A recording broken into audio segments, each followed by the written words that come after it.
ए खुदा कैसी है तेरे बंदों की ये बंदगी, जो आज अपने माँ बाप को समझते हैं गंदगी। ये मैंने खुद नहीं लिखा। पूरी शिद्दत से और पूरी ऑनेस्टी से मैं अपने काम को करता हूँ। करने से पहले ये भी सोच लेता हूँ, अपने कैमरामैन अपने एडिटर को भी बोल देता हूँ, देखो हो सकता है ये मेरी ज़िंदगी का आखिरी वीडियो हो, तो इसको बहुत अच्छे से बनाना है। आजकल क्या हो रहा है कि बिल्कुल भी लोग सीखना नहीं चाह रहे हैं, बस फ़ोन लगाया, कैमरा लगाया और शुरू कर देते हैं, कुछ भी बना देते हैं। तो ऐसे कभी भी कामयाबी नहीं मिलने वाली। मुझे कई सारी माएँ मिलती हैं, मुझे गले लगा लेती हैं, कहती हैं कि बेटा तुम्हारी वीडियो देखने के बाद मेरा बेटा मुझे इज़्ज़त देने लगा है, मेरे पैर दबाने लगा है। मैं चाहता हूँ कि मैं बॉलीवुड में काम करूँ, लेकिन वहाँ भी एक मीनिंगफुल फिल्म्स मुझे मिले या मीनिंगफुल सीरीज़ मिले, जिसमें काम करने के बाद जो ये 3 करोड़ 3.5 करोड़ सब्सक्राइबर मेरे आज हैं, इनको निराशा ना हो मुझे देख के। लेटेस्ट अभी मेरा एक सॉन्ग आने वाला है शाही बकरा, ईद में रिलीज़ होगा, तो उसमें भी हमने एक बहुत अच्छा मैसेज दिया है।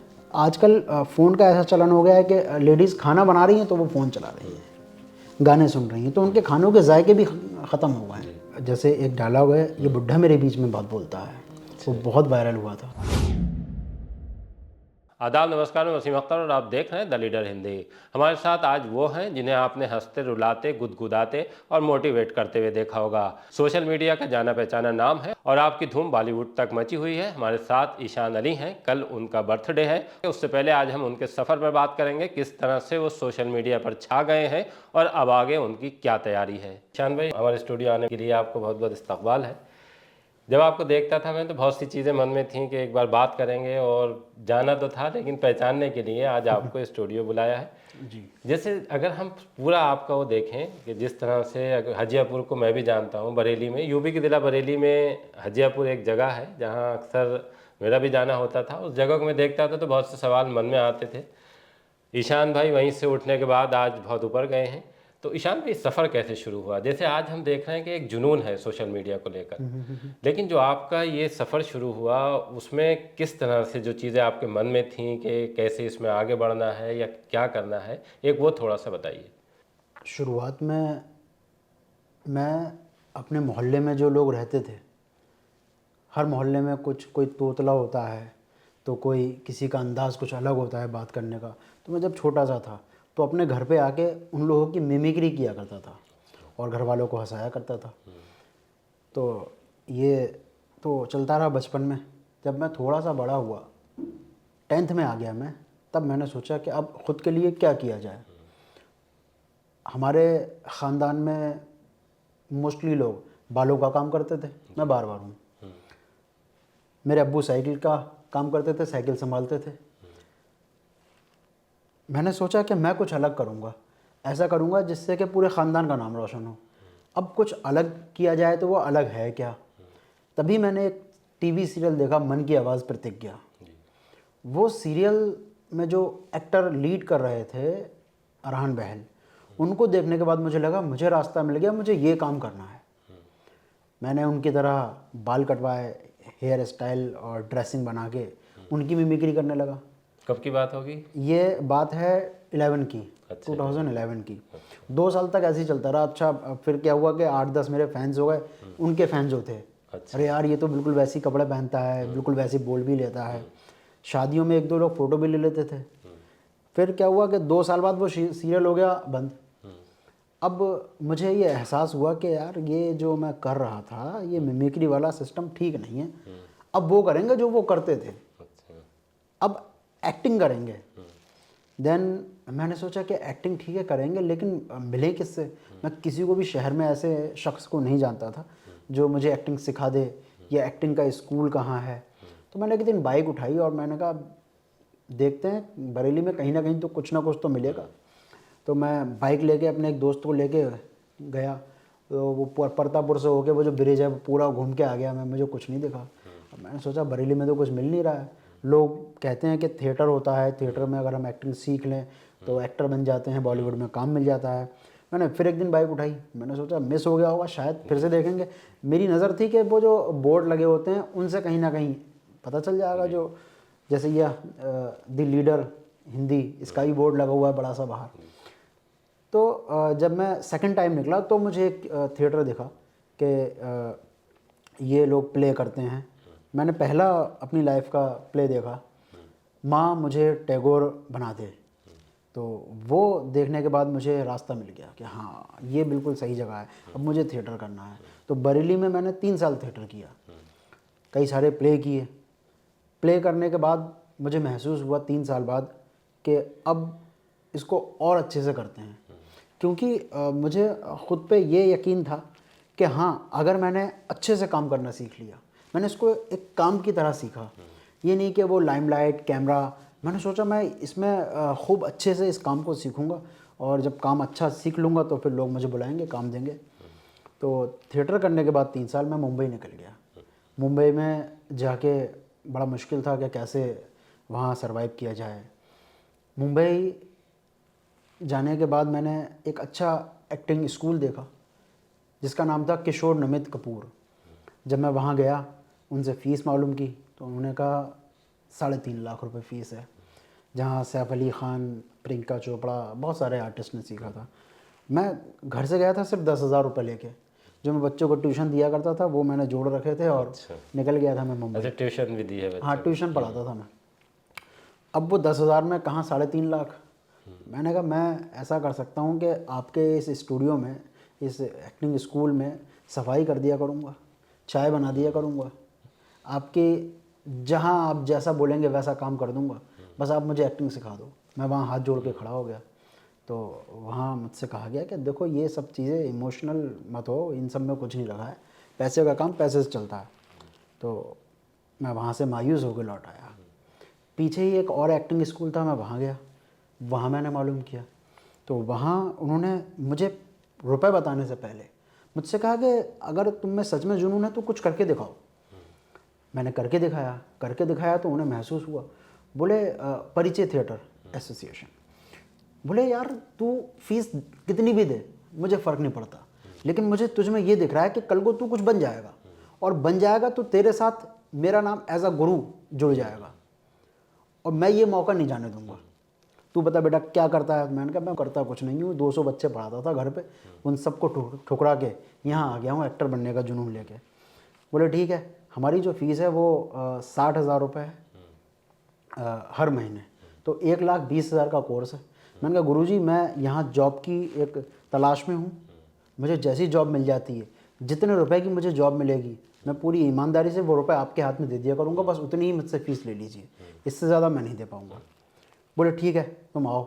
अब मैं 3 दिन तक जॉब के लिए ढूंढता रहा मुंबई में, जहाँ भी गया तो वहाँ मुझसे एक होटल में मैं गया, मैंने कहा वो जॉब चाहिए थी, जॉब तो है नहीं। तो मैंने कहा देख लीजिए कुछ भी, व्हाटएवर, बस मुझे कुछ रुपए चाहिए, वो मेरा काम चल जाए। बोले क्या बनना चाहते हो? मैंने कहा बॉलीवुड एक्टर। बोले अगर हम तुम्हें जॉब देंगे, तुम्हारा कोई भी काम हो जाएगा तो तुम निकल जाओगे, तो हम जो सिखाएंगे तुम्हें वो तो बेकार गया। अब ये करते करते कोई मुझे जॉब नहीं देने को तैयार था कि यार ये लड़का जो है ये तो बॉलीवुड की बातें कर रहा है, अगर हमने इसको सिखाया है भी कुछ तो ये निकल जाएगा हम, और हमें फिर दूसरे बंदे की ज़रूरत पड़ेगी। मैं समझ गया कि मैं जो सच बोल रहा हूँ मुझे बॉलीवुड एक्टर बनना है, उस वजह से मुझे जॉब नहीं मिल रही है। अब मैं एक मुंबई का बड़ा होटल है शालीमार, वहाँ गया। वहाँ जाने के बाद मुझसे पूछा क्या बनने आए हो? मैंने कहा कुछ नहीं बनने आया हूँ, बस इसी होटल में जॉब करने का मेरा ख्वाब है, ये पूरा हो जाए बस। बोले ठीक है ऑर्डर ले लोगे? मैंने कहा हाँ ऑर्डर ले लूँगा। बोले ठीक है तो हम तुम्हें कैप्टन बनाते हैं, तुम ऑर्डर लोगे, और अगर कैप्टन अगर कोई वेटर नहीं होगा तो सर्व भी करेगा, तो वेटर से थोड़ा सा ऊपर कैप्टन होता है। मैंने कहा ठीक है, सैलरी? बोले हम तुम्हें 8,000 रुपये देंगे। मैंने कहा 8,000 में अगर वो मान जाए तो मेरे लिए 8,000 भी 8 लाख के बराबर है। तो मैं गया, मैंने कहा ठीक है मैं बताता हूँ आपको कल। मैं उनके गुरुजी के पास गया, मैंने कहा सर 8,000 रुपये सैलरी मिल रही है, खाने का इंतज़ाम मेरा वहीं हो गया है, रहने का इंतज़ाम भी वहीं हो गया किचन में। मैंने कहा मैं सो जाया करूँगा अखबार वगैरह बिछा के, तो मैं 8,000 रुपये आपको दे दिया करूँगा। वो राज़ी होगा, बोले चल तू 1-2 हज़ार रुपये खर्च कर ले, कोई दिक्कत नहीं, आ जा कल से। अब मैंने वहाँ 6 महीने का एक्टिंग का डिप्लोमा किया। करने के बाद मुझसे कहा गया कि ठीक है अब ख़ुद को प्रेजेंट करो, ऑडिशन दो कुछ। उसी बीच मेरा ग्रेजुएशन का लास्ट ईयर था। मैंने कहा ठीक है मैं ऐसा करता हूँ कि अपना ये जो ग्रेजुएशन है इसे छोड़ देता हूँ। लेकिन सडनली एक अमिताभ बच्चन साहब का एक वीडियो क्लिप मेरे सामने आ गया कि कुछ भी करो, कुछ भी बनो, लेकिन सबसे पहले ग्रेजुएट ज़रूर बनो। अब मैंने कहा यार मैं तो ग्रेजुएट छोड़ रहा हूँ, बच्चन साहब कह रहे हैं ग्रेजुएट बनो, और कुछ ही देर बाद फिर शाहरुख खान साहब का भी आ गया कि ज़िंदगी में अपने बच्चों को कुछ भी कराना, पहले ग्रेजुएट बनाना। मैंने कहा ये लोग कहना ग्रेजुएट बनो, तो मैं घर आ गया वापस। ग्रेजुएट का ये ग्रेजुएशन का एग्ज़ाम दिए, BCA किया है मैंने ग्रेजुएशन में। देन मुझे महसूस हुआ कि अब मुंबई जाऊँ, ऑडिशन दूँ, तो ये टिकटॉक चल रहा है, इस पे काम कर लूँ। कई लोग मुझसे कहते भी थे कि टिकटॉक पे तुम काम करो, लेकिन एक ईगो कहें या मेरी मेहनत कहें, मैंने उस पर काम नहीं किया टिकटॉक पे। अरे ना ना, मैं तो यार बॉलीवुड का मैंने एक्टिंग सीखी, इतनी मेहनत की है, मैं क्या टिकटॉक पे वो रील बनाऊंगा, एक 15-15 सेकंड की गाने गाऊंगा उस पर। लेकिन धीरे धीरे धीरे धीरे ये मुझे एहसास होने लगा कि इस वक्त अगर काम करना है तो टिकटॉक बेस्ट है, क्योंकि इस पर ऑडियंस है। अब उस पर मैंने कुछ शायरी की वीडियोस बनाए, फ्लॉप हो गए। कुछ लिपसिंग किए गानों पे, वो भी फ्लॉप हो गए। फिर मेरे पास एक स्टोरी रखी हुई थी, बाप और बेटे का उसमें प्यार था, वो मैंने शूट की और फादर डे वाले दिन पोस्ट कर दिया उसको। 3 मिनट का इसकी स्टोरी थी, 1 मिनट कर दिया मैंने और वो वीडियो वायरल हो गया। बस वहाँ से वो कब का था ईशान भाई? फादर डे का वीडियो था वो था 2020 का। अच्छा 2011 से जो सफ़र शुरू हुआ था, हाँ, 2020 में आके ये फैंस मिले। लेकिन इसमें ये चीज़ रही कि अब टिकटॉक पे मैं जैसे ही चला, मेरे 3.5 लाख फॉलोअर उस पर हो गए, मुझे 1-2 फैंस भी मेरे मिलने लगे। लेकिन टिकटॉक बैन हो गया, टिकटॉक दूसरे महीने ही बैन हो गया। अब जो कुछ भी मुझे मिला था, मुझे लगने लगा था कि हाँ ये मुझे मेरे सपनों को उड़ान मिल गई है, लेकिन वो रास्ता ख़त्म। फिर 1 साल और इंतज़ार किया मैंने। फिर एक ऐप आया स्नैक वीडियो, उस पर काम शुरू किया। लोगों ने बताया उस पर करो, वो चल रहा है। उस पर मैंने काम शुरू किया, उस पर बहुत अच्छे वीडियोस चले, मिलियंस में व्यूज़ आए, फिर से फैंस बन गए। लेकिन फिर वो ऐप भी बैन हो गया।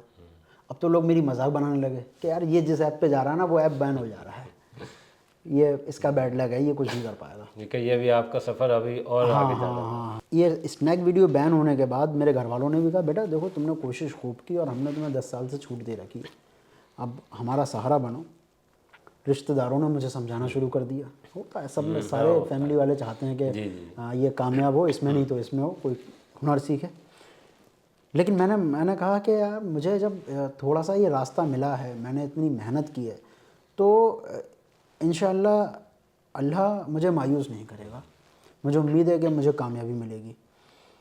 मैंने ख़ुद को फिर से बच्चों को ट्यूशन देना शुरू कर दिया। 3 घंटे ट्यूशन देता था, बाकी के जो भी टाइम मुझे मिलता था नमाज़ पढ़ता था मैं अपने रूम में और किताबें पढ़ता था एक्टिंग की। ये 1.5 साल तक, जो टिकटॉक बैन होने के बीच 1.5 साल जो रहे, उसमें मैंने ख़ुद को एक रूम में लॉक किया। बस जितना वक्त मुझे बाहर देना होता था वो दिया ट्यूशन का। मैंने अच्छे कंटेंट लिखना शुरू कर दिए। एक डायरी लेके समथिंग 150-200 कंटेंट मैंने लिख लिए। हाँ, अब तो लोग और मुझे सनकी कहने लगे कि ये तो वाकई सनकी हो गया है यार, ये जब चीज़ चल नहीं रही है, वो प्लेटफॉर्म ही नहीं है शॉर्ट्स वीडियो का, तो ये लिख क्यों रहा है, ये करता क्या रहता है बुक्स में। मैंने कहा एक वक्त आएगा, जब वक्त आएगा तो लोग सोचते होंगे मैं क्या बनाऊँ। अच्छा, आपके मन में था कि सीन चेंज होगा? हाँ, सीन ज़रूर चेंज होगा, एक वक्त आएगा, और ऐसा वक्त जब आएगा, मुझे मौका मिलेगा तो लोग सोचेंगे मैं क्या बनाऊँ, और मेरे पास उस टाइम डेटा होगा खूब बनाने के लिए। अच्छा, लोग खाली होंगे और आपके पास ज़ख़ीरा होगा। हाँ। और वही हुआ कि पता चला कि यूट्यूब पर एक शॉर्ट्स का ऑप्शन आ गया है। मेरे एक फ्रेंड था, उसने मुझे कॉल की, बोला ईशान भाई वीडियो यूट्यूब खोलो। मैंने यूट्यूब खोला, बोला देखो ट्रेंडिंग पे। मैंने ट्रेंडिंग पे गया, देखा उसका वीडियो, बोला मेरा वीडियो ट्रेंडिंग पे चल रहा है भाई, मैं 7 दिन से ट्रेंडिंग पे चल रहा हूँ। मैंने कहा अच्छा। बोला वो यूट्यूब शॉर्ट्स में मैंने काम शुरू कर दिया, आप भी शुरू करो। तो उसके समथिंग 8 लाख फॉलोअर भी हो चुके थे। तो मैंने कहा ठीक है यार, मैं शुरू करता हूँ इस काम को। मैंने भी शॉर्ट्स शुरू किए। अब ये जो मेरे पास 150-200 कंटेंट थे, इन्होंने मेरी मदद की, क्योंकि मैंने बिल्कुल भी सोचने में वक्त ज़ाया नहीं किया। 3 कंटेंट 4 कंटेंट शुरू में शूट करता गया, पोस्ट करता गया, एक 2 एक दिन में। हाँ। अच्छा, तो पोस्ट करता गया, 2 कंटेंट पोस्ट किए, 4 शूट किए, 5 शूट किए, क्योंकि सिर्फ मुझे शूट करने का वक्त निकालना था, सोचना था नहीं। अच्छा, शूट करने के लिए जैसे थोड़ा सा आपकी वो स्टोरी में यहाँ पे रोक रहा हूँ कि जैसे शूट कैसे करते थे आप? लिखते खुद थे? तो शूट करने के लिए कुछ दूसरे लोग लगा रखे थे? शुरुआत में तो कैमरा लगा के मैं अपने सीन खड़े होकर देता था। अच्छा। और पीछे जाके आर्टिस्ट के सीन लेता था। अच्छा। फिर एक मैंने अपने फ्रेंड को बुलाया, वो बहुत परेशान था। जब भी उसको कॉल करता था वो अपना गम सुनाने बैठ जाता था, यार मैं बहुत परेशान हूँ, जॉब यार शिमला में जॉब कर रहा हूँ, ये वो। मैंने कहा तू मेरे पास आ जा, मेरे पास अभी पैसा नहीं है, लेकिन मेरे पास एक ऐसा फील्ड है कि जिस दिन अपना यहाँ पैसा भी होगा और तुझे इज्जत भी मिलेगी, काम भी अच्छा होगा, मैं तुझे कैमरा सिखा दूँगा। तो उसको मैंने बुलाया, उसको कैमरा एंगल सिखाया। आज भी वही मेरे पास काम कर रहा है, मेरा दोस्त है, क्या नाम है? 16-17 साल पुराना, फिरोज़ खान। अच्छा, फिरोज खान। तो आज भी मेरे साथ काम कर रहा है वो। इस तरह से कैमरा मैंने अपना तैयार किया। अच्छा। फिर एडिटिंग भी मुझे ख़ुद को ही आती थी, क्योंकि कंटेंट बनाने के बाद पहले शूट करता था, पहले लिखता था, लिखने के बाद उसको शूट करता था, शूट करके उसको एडिट करता था, डबिंग सबकी मैं ही लेता था। तो फिर मैंने उसको तैयार किया, एडिट भी उसको सिखाया। तो अब ज़रा सहूलियत है। जैसे शायरी है तो 2 लफ्ज़ों में या 2 लाइनों में एक तरह से सदियां बयान कर देना, ये हुनर शायरों का आता है। वैसी शॉर्ट में है कि जैसे शॉर्ट में बहुत ये चाहिए कि आप उसका एक निचोड़ निकाल कर लाइए। तो इसके लिए क्या आपने बहुत उसके लिए प्रैक्टिस की, या आपके जहन में ये रहता था कि ये इस तरह से कर सकते हैं? प्रैक्टिस, अच्छे कंटेंट बनाने के लिए इम्पॉर्टेंट ये है कि हम लोगों के दिल तक पहुँचें, जाने समझें कि वो चाह क्या रहा है, उनके माइंड में, उनके दिल में चल क्या रहा है। तो मैं जो हमारे मोहल्ले की बस्ती के लोग हैं उनके पास मैंने बैठना शुरू किया। अच्छा। क्योंकि मुझे सबसे पहले उन्हीं ये लोकेलिटी के लोगों को जीतना था। जब मैं वहाँ बैठा तो मुझे बहुत सारे वहीं कंटेंट मिलने लगे। तो वहाँ एक बुज़ुर्ग आके बोले यार ये कोई बताओ बेटा, कोई तरीका है। ज़रा सी मेरी तबीयत क्या ख़राब हुई तो मेरे बेटे से तो मैंने कहा मुझे दवाई ला देना। तो वो वकील से बात कर रहा था कि ये ज़मीन मेरे नाम हो जाएगी, वो भाई को दे देना प्लॉट। बोले बेटा मेरी 5 दिन से दवाई नहीं आई है।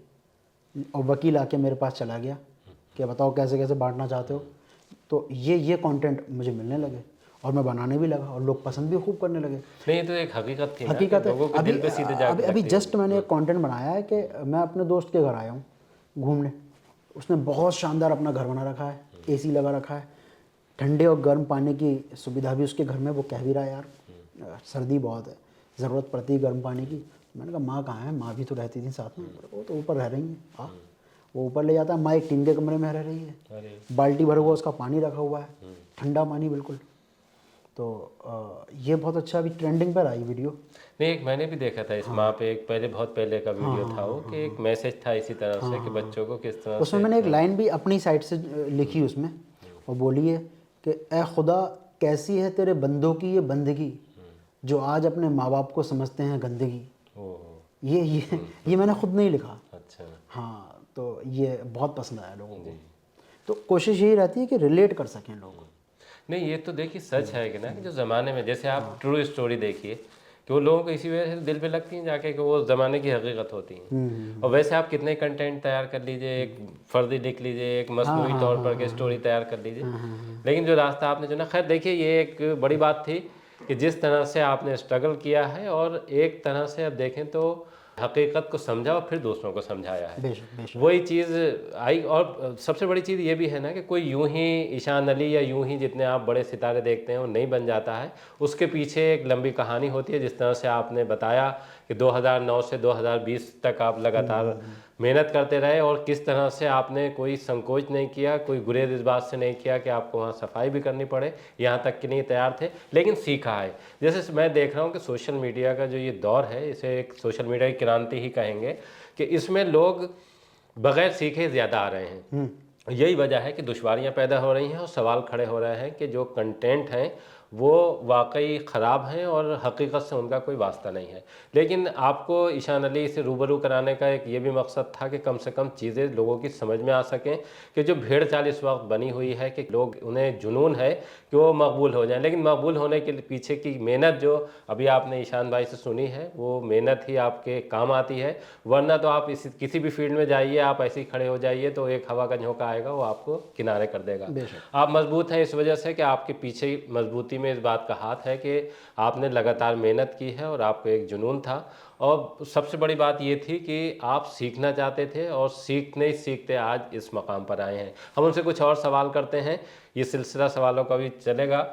ईशान भाई, अगर हम पूरा अभी देखें ना, कि जैसे आपने एक मेहनत की, मैंने भी आपके वीडियो देखे हैं कि जब आप डांस करते थे तो एक क्वालिटी उसमें दिखाई देती थी कि जो लिप्स आपके हैं और जो स्टेप हैं वो बिल्कुल उससे हुबहू मेल खाते थे।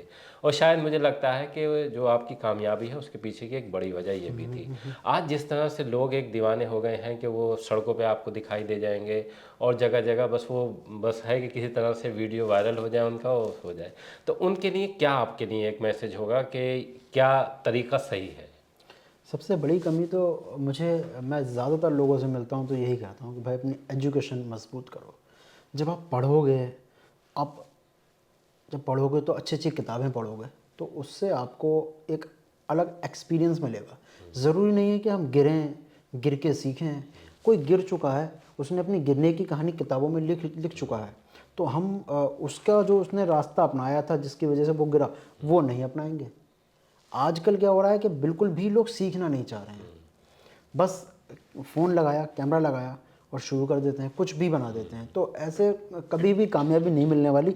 और माइनस पॉइंट ये है कि ऐसे लोगों की अगर कुछ वीडियो चल जाते हैं तो वो जो थोड़ा बहुत काम करते होते हैं ना, वो काम भी छोड़ देते हैं क्योंकि उन्हें शर्म महसूस होने लगती है। तो मेरा तो यूट्यूब चैनल हो गया, मेरे 2 लाख फॉलोवर हो गए।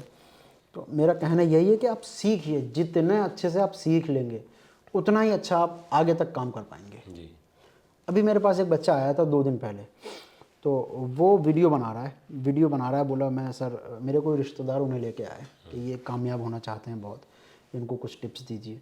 मैंने उसे बताया कि हाँ ठीक है, क्वालिटी पे काम करो, ख़ुद की बॉडी लैंग्वेज पे काम करो। फिर मैंने उससे पूछा तुम्हारी एजुकेशन क्या है? बोला 9th में था, मैंने छोड़ दी पढ़ाई 2 साल पहले। तो मैंने कहा तुम कुछ भी नहीं कर पाओगे, क्योंकि जब तुम्हारा तलफ़ुज़ अच्छा नहीं है, बोलने का अंदाज़ सही नहीं है, तो कैसे कुछ भी हो जाएगा। तो एजुकेशन बहुत ज़रूरी है। एजुकेशन पे मुझे एक बार याद आया, सलमा आगा यहीं बैठ के मैंने उनसे बात की थी, स्टूडियो आई थी हमारे। तो उन्होंने जब एक सवाल पे एक एजुकेशन का जिक्र आया था, उन्होंने बताया कि मैंने अपनी बेटी को फिल्मों से इस वजह से वापस ले लिया था कि मुझे लगता था कि उसकी पढ़ाई जो है मुतासिर हो रही है। बिल्कुल बिल्कुल और सही। उन्होंने पहले उसकी पढ़ाई पूरी कराई, फिर फिल्मों में वापस भेजा। और तब की बात है ये कि जब उसका एक कैरियर जो था वो उस पीक पर था।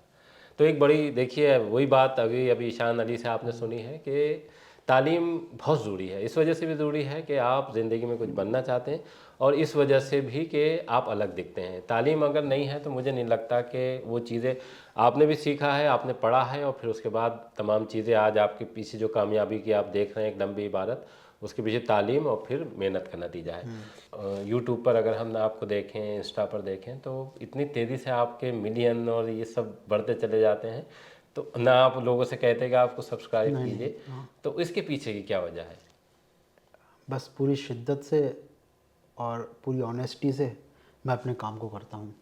करने से पहले ये भी सोच लेता हूँ, अपने कैमरामैन, अपने एडिटर को भी बोल देता हूँ, देखो हो सकता है ये मेरी ज़िंदगी का आखिरी वीडियो हो, तो इसको बहुत अच्छे से बनाना है।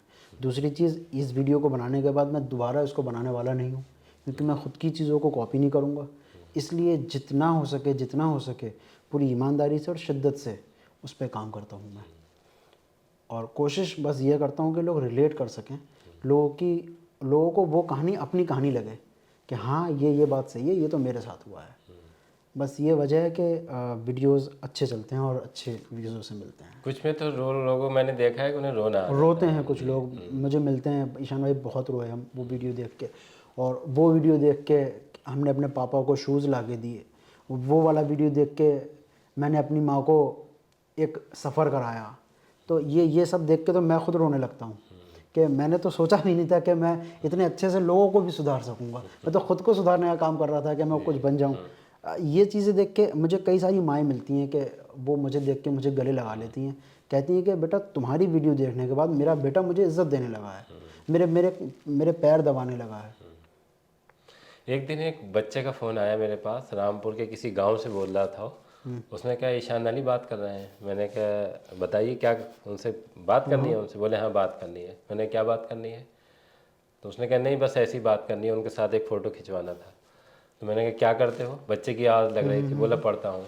तो मैंने उससे कहा कि अभी आप पढ़िए और इनके चक्कर में मत पड़िए क्योंकि जब आपके ये दिन है इस वक्त, जितना आप पढ़ लेंगे उतना ही, फिर तो अगर आप पढ़ लेंगे किसी काबिल बन जाएंगे तो ईशान अली खुद आपके पास बैठे होंगे। बिल्कुल बिल्कुल सही बात है। ईशान भाई, अब जैसे आपने, अगर सोशल मीडिया की हम बात करें तो आपने काफ़ी कुछ उस पर हासिल कर लिया है। अब आगे बढ़ने के लिए आपके क्या टारगेट हैं? जैसे एक होता है कि हर उसी का एक वो होता है कि एक मंजिल है तो अब उस मंजिल से आगे जाना है। अब मैं चाहता हूँ कि मैं बॉलीवुड में काम करूँ, लेकिन वहाँ भी एक मीनिंगफुल फिल्म्स मुझे मिले या मीनिंगफुल सीरीज़ मिले, जिसमें काम करने के बाद जो ये 3 करोड़ 3.5 करोड़ सब्सक्राइबर मेरे आज हैं, इनको निराशा ना हो मुझे देख के। मुझे बॉलीवुड से बहुत सारे ऑफ़र्स भी आते हैं, काम भी आता है, लेकिन वो जचते नहीं हैं मुझे।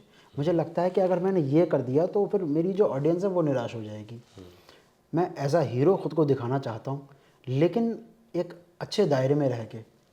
ज़रूरी नहीं है कि अब तो ज़माना ही ऐसा आ गया है, फिल्म्स में वल्गैरिटी भी खूब होने लगी है, सीन्स भी न्यूड अजीब अजीब तरीके के होने लगे हैं। बस थोड़ा सा उससे बच रहा हूँ, इसलिए बॉलीवुड तक अभी तक पहुँच नहीं पा रहा हूँ। इसलिए मैंने प्लान किया है कि हाँ कुछ फिल्म्स बनाऊँगा। अभी उस पर डिस्कशन चल रहा है, इंशाल्लाह बॉलीवुड से ही वो फिल्में तैयार होंगी। बस यही तैयारी चल रही है अभी। तो अभी कोई जैसे अगर बात चल रही हो कि कुछ इधर लेटेस्ट आ रहा हो वहाँ? लेटेस्ट अभी एक मेरा एक सॉन्ग आने वाला है, शाही बकरा, अच्छा। जो ईद में रिलीज़ होगा। तो उसमें भी हमने एक बहुत अच्छा मैसेज दिया है, उस सॉन्ग में पता चलेगा वो। नहीं, सोच बॉलीवुड क्या से ही जैसे है थीम वो। क्या है उसकी शाही उसकी बकरा, जैसे थीम हम कुर्बानी को देखें तो हाँ, उसी से। थीम यही है कि आजकल ये होता है कि आप बकरा एक लेके आए, एक बकरा मैं लेके आया। अगर आपका बकरा कमज़ोर है तो मैं आपके सामने बड़ा, हाँ भाई कहाँ बकरा, कहाँ, अरे ये बकरा ले आया है, अच्छा, एक नुमाइश जो होती है। ये देखो ये है बकरा। तो अल्लाह के पास सिर्फ आपकी नीयत जानी है। ये आप इतने ऊंचे बकरे ले आइए, इतने ऊंचे बकरे ले आइए, वो कुछ नहीं जाना है। अल्लाह के पास सिर्फ आपकी नीयत जानी है, अल्लाह नीयत देखता है, ये उसका मैसेज है।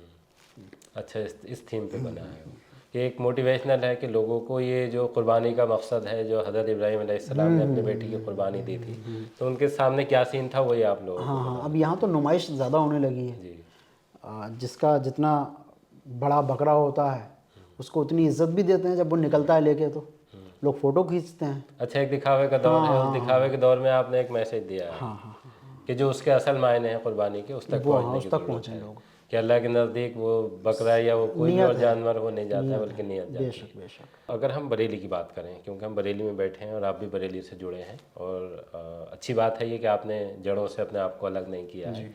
तो बरेली में संभावनाएं बहुत हैं, जैसे इम्कानात अगर फिल्मी दुनिया के लिए कहें तो लगातार यहाँ से लोग निकल रहे हैं, और बड़े नाम तो चले गए हैं यहाँ से, कि जैसे प्रियंका चोपड़ा या दिशा पाटनी हो। तो इस तरह से अगर नई प्रतिभाएं भी सामने हैं, आप चूंकि इसमें काफ़ी वक्त आपको हो चुका है और आप भी सोचते हैं कुछ अच्छा हो मिले, तो बरेली से कुछ आपके मन में ऐसा है कि यहाँ से कुछ ऐसा किया जा सकता हो? हाँ, सारी चीज़ें की जा सकती हैं अगर हम अच्छे डायरेक्टर, अच्छे कैमरामैन, अच्छी स्टोरी के साथ बरेली में भी फिल्म्स बनाएंगे तो वो भी चलेंगी। लेकिन आज के वक्त में ये भाई भतीजा चलन बहुत हो गया है। मैं ख़ुद देखता हूँ कि मेरी नज़र में कई सारे बरेली में भी ऐसे कैमरामैन हैं जिनका स्क्रीन प्ले बहुत अच्छा है, लेकिन उनको वो चाहते हैं कि मैं ही हीरो बन जाऊँ। इस वजह से लोग फ्लॉप हैं बरेली में। अच्छा, जो काम उन्हें आता नहीं है हाँ, भी वो करना कर रहे चाहते हैं, और जिसमें वो माहिर हैं वो स्क्रीन प्ले करें, उसको सिनेमैटिक पे ध्यान दें और किसी दूसरे आर्टिस्ट को लेके अपना वही कॉन्सेप्ट बनाएं, तो वो बहुत पैसा कमाने वाले हैं। मैं देखता हूँ स्टोरीज़ अच्छी हैं, स्क्रीन प्ले बहुत अच्छा है, सिनेमैटिक बहुत शानदार है, लेकिन एक्टर नहीं है। अगर लोग ये छोड़ देंगे ना कि ऑनेस्टी, जैसे एक मुझे किस्सा याद है कि जब राजेश खन्ना साहब का सॉन्ग बन रहा था, फिल्म की शूट चल रहा था, हाथी मेरे साथी, तो उसका एक गाना शूट होना था, नफ़रत की दुनिया को छोड़ के खुश रहना मेरे यार। तो उसको किशोर कुमार साहब गा रहे थे, लेकिन उनसे वो गाना फील नहीं दे पा रहे थे वो। तो उन्होंने मोहम्मद रफ़ी साहब को कॉल की कि मैं ये गाने के साथ अन्याय नहीं कर सकता, मेरी ईमानदारी और कला के तरफ ऑनेस्टी यही कहती है कि मैं इसे छोड़ दूँ और आप इसे गाएं। तो मोहम्मद रफ़ी साहब आए और उन्होंने उसे गाया। ये ऑनेस्टी ख़त्म हो गई है। अगर लोग समझ लें कि हाँ ये काम तो ईशान बेहतर कर सकता है, ईशान समझ ले यार ये काम तो ये बेहतर कर सकते हैं, और जो बेहतर कर सकता है उससे हम वो काम करवाएं, तो फिर 4 चांद लग जाएंगे। देखिए, अल्लाह ने हर किसी को कुछ ना कुछ खासियत उसमें दी है, उसके वजूद में, उसके पूरे किरदार को देखें या उसके पूरे वजूद को देखें तो उसमें कुछ ना कुछ ऐसा है, बस उसको पहचानने की ज़रूरत। बहुत अच्छी बात कही है ईशान भाई ने ये, कि जो हमें क्वालिटी पता है कि हम ये काम ज़्यादा अच्छा कर सकते हैं, और जो काम हमें नहीं आता है वो आपने भी सलाह दी है कि नहीं करना चाहिए। ईशान भाई, अब जैसे ये भी बीच बीच में रहा कि आपका तो खैर एक साफ़ सुथरा वो रहा कि आपने अच्छी वीडियो तैयार किए, लोगों ने पसंद किए, हकीकत से जुड़े हुए थे वो इस वजह से भी। लेकिन ये भी जैसे बहुत से लोग कंट्रोवर्सी पैदा करते हैं हिट होने के लिए, तो कभी आपको लगा कि इसकी ज़रूरत है? ना ना ना, मेरी माउथ पब्लिसिटी बहुत हुई। माउथ पब्लिसिटी यही थी कि जब कोई वीडियो बनाया और उसमें मैंने दिखाया कि अपने पापा की रिस्पेक्ट करो, मेहनत से पढ़ो, कैसे कैसे वो कमा रहे हैं और तुम्हें पढ़ा रहे हैं, तुम्हें खिला रहे हैं। ये चीज़ें लोगों ने माउथ पब्लिसिटी में कहा कि पापा मैंने ईशान अली की वीडियो देखी, वो कह रहा तू ईशान अली की वीडियो देख। तो मुझे कभी भी, ना ही मैं वायरल हुआ। वायरल कैसे होते हैं, जैसे कई सारे लोगों का कुछ डायलॉग चल जाते हैं और वो इंस्टाग्राम पे या यूट्यूब पे तेज़ी से वायरल हो जाते हैं, जगह जगह उनकी धूम होती है, फिर 15 दिन बाद वो ख़त्म हो जाता है सब कुछ। तो मैं तो खुदा से हमेशा ये दुआ करता हूँ कि अल्लाह किसी को वायरल ना करे। और वायरल करने में मुश्किल हो जाती है बहुत सारी, क्योंकि टैलेंट तो उनमें है नहीं कोई। उन्होंने कोई अच्छी सी बात बोल दी, वो हिट हो गई, और हिट होने के बाद वो कुछ वक्त तक लोगों की ज़ुबान पे रही, गली में चर्चा में रही, लेकिन वो ख़त्म हो गई। अच्छा, एक इत्तेफाक से कुछ निकल गया हाँ उसको। हाँ, तो ये वायरल तो कभी मैं हुआ ही नहीं। बस अच्छा काम किया, अच्छे अच्छे कंटेंट बनाए, वो हमेशा चलते रहे और ट्रेंडिंग में चलते हैं। अभी भी मेरी इस मंथ भी समथिंग 5 वीडियो ट्रेंडिंग में आ चुकी हैं।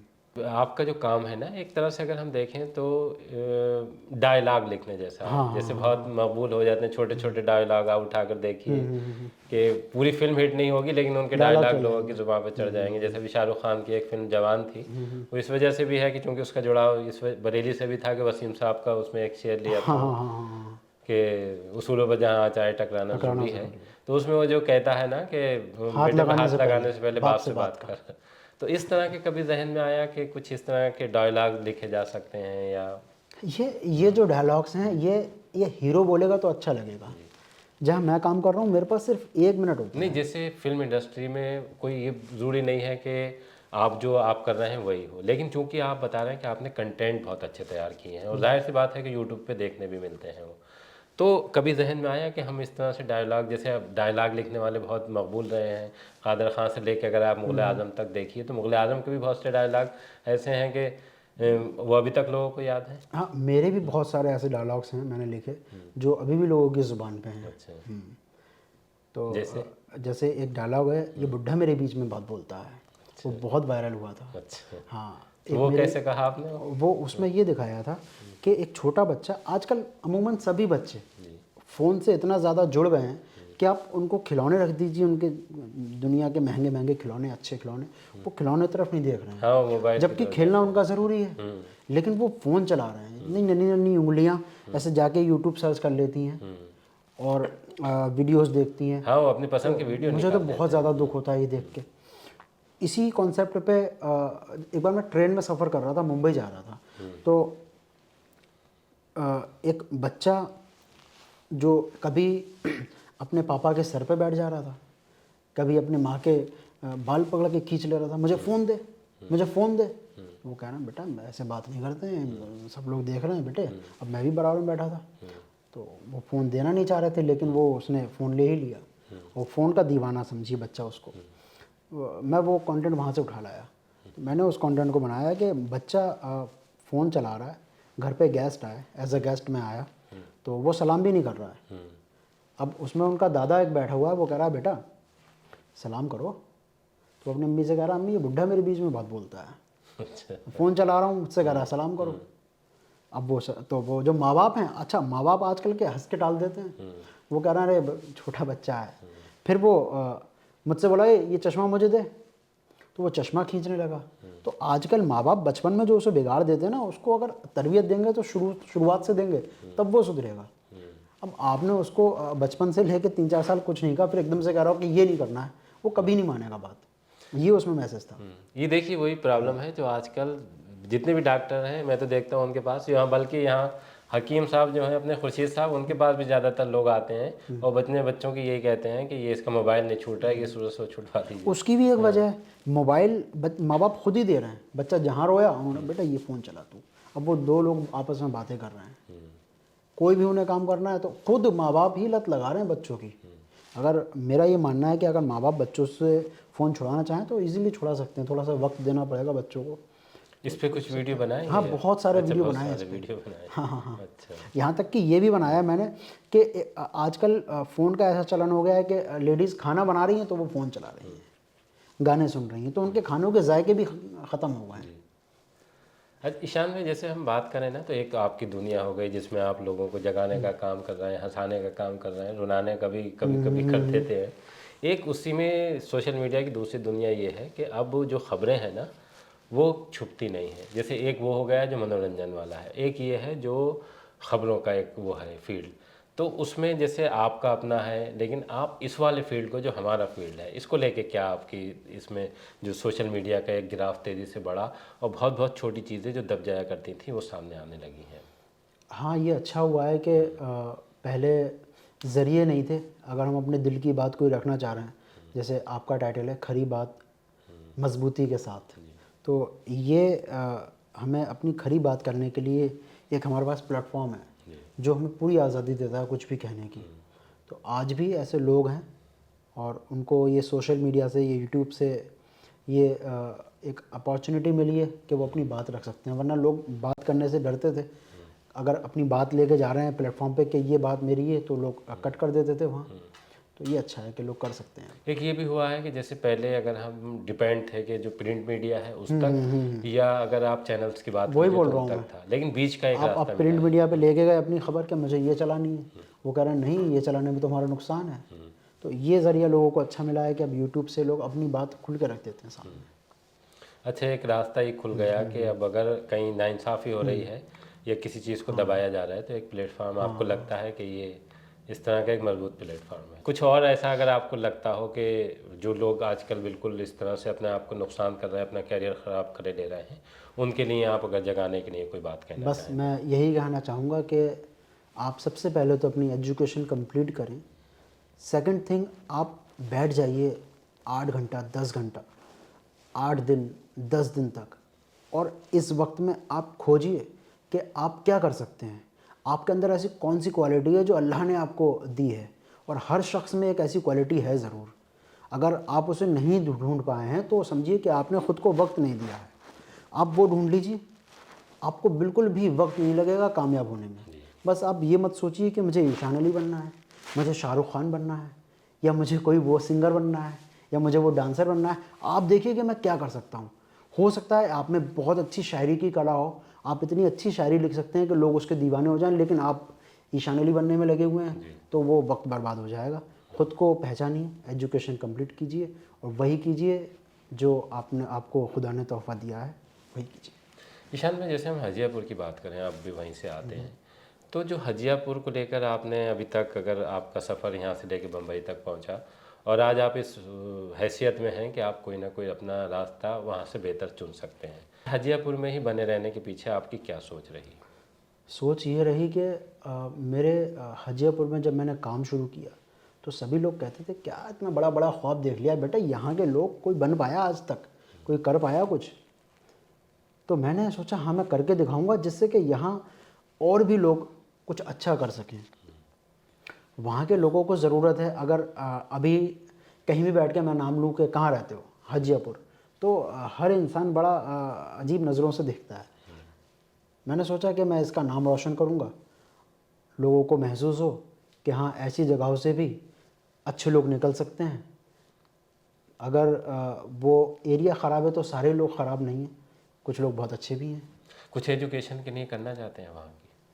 हाँ, एजुकेशन के लिए मेरा एक ख्वाब है समथिंग 2-3 साल से कि मैं एक अच्छा स्कूल खोलूँ जिसमें बच्चों को अच्छी एजुकेशन दी जाए और साथ ही साथ उनको उनके अंदर जो टैलेंट है, जो मैंने आपसे कहा, वो पहचानने में उनकी मदद की जाए। तो इंशाअल्लाह अज़ीज़ कुछ वक्त के बाद मैं एक स्कूल खोलना चाहता हूँ। देखिए, आपने अभी सुना है और ख़ास तौर से जिस तरह से आपने बातचीत की है, ये बातचीत उन लोगों को जगाने के लिए काफ़ी है जो सोशल मीडिया पर एक अंधी दौड़ का हिस्सा बने हुए हैं और अपने कैरियर को ख़राब करने की कोशिश में लग गए हैं। जिस तरह से ईशान भाई ने तमाम बातें बताई हैं, हमें उम्मीद है कि जो लोग हमें सुनेंगे उनके अंदर एक बदलाव आएगा और कुछ बनने से पहले जो चीज़ें आपने बताई हैं उन चीज़ों का वो पालन करेंगे। और सबसे बड़ी बात ये भी है कि देखिए, कोई भी इंसान तब तक कामयाब नहीं हो सकता जब तक मेहनत और उसके पीछे जो जिसकी रिसर्च है या उसका जो काम है वो आगे नहीं आए। हमसे बात करने के लिए बहुत बहुत शुक्रिया।